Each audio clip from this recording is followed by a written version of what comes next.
கோவை மாவட்டம் என்பது பல்லாண்டுகளாக மத பயங்கரவாதிகளால் பாதிக்கப்பட்ட பகுதி. காவலர் செல்வராஜ் படுகொலை வழக்கு, அதற்கு முன்பாகவே வீரகணேஷ் படுகொலை வழக்கிலிருந்து துவங்கி சசிகுமார் படுகொலை வரை அதிகமான கட்சியினுடைய தொண்டர்களை, இயக்கத்தினுடைய முக்கியமான நிர்வாகிகளை எல்லாம் மத பயங்கரவாதிகளுக்கு பலி கொடுத்த இயக்கங்கள் கோயம்புத்தூர்ல நாங்கள்லாம் பார்த்துட்டு இருக்கோம். ஆனால் இது தொடர்பாக சட்டப்பேரவையிலே பேசுகின்ற பொழுது மத பயங்கரவாதம் தமிழகத்தில் இல்லவே இல்லை என்று பதிலளித்தார்கள்.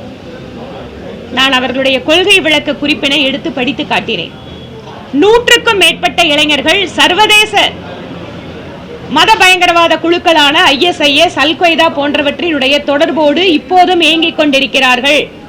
அவர்களை நல்வழிப்படுத்துவதற்காக நாங்கள் முயற்சிகளை மேற்கொண்டு இருக்கிறோம் என்று தமிழக அரசினுடைய கொள்கை விளக்க குறிப்பு தெரிவிக்கிறது.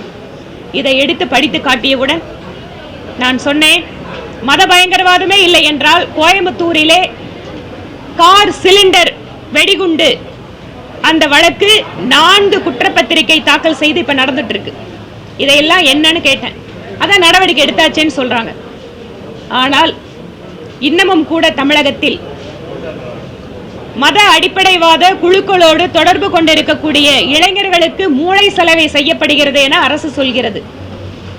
இளைஞர்களுக்கு மட்டுமல்ல, இங்கு இருக்கக்கூடிய ஒரு சில அரசியல் கட்சி தலைவர்களுக்கு கூட மத பயங்கரவாதம் குறித்து தெளிவான பார்வை இல்லை. ரொம்ப வருந்தத்தக்க விஷயம். தமிழகத்தில் தேச ஒற்றுமைக்கு எதிராக மக்களிடம் பிரிவினையை தூண்டுகின்ற விதத்திலே செயல்படக்கூடிய பல்வேறு அடிப்படைவாத குழுக்கள் இன்னும் கூட இயங்கிக் கொண்டிருக்கிறார்கள். அரசியல் ரீதியாக சிறுபான்மை மக்களுக்கு ஆதரவு அளிப்பது என்பது வேறு, மத பயங்கரவாதத்தை ஆதரிப்பது என்பது வேறு.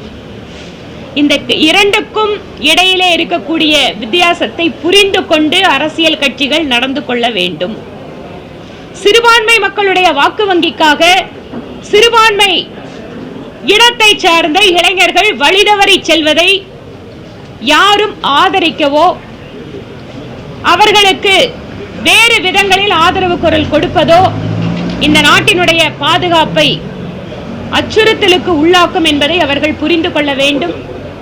இந்த நேரத்தில் தமிழக அரசும் தமிழக மக்களும் பிரதமர் மோடி அவர்கள் எடுக்கின்ற அத்தனை நடவடிக்கைகளுக்கும் உறுதுணையாக இருப்போம் என்று சொல்வதுதான் இந்த நாட்டினுடைய பாதுகாப்பிற்கு நாம் செய்யக்கூடிய கடமையாக இருக்கும்.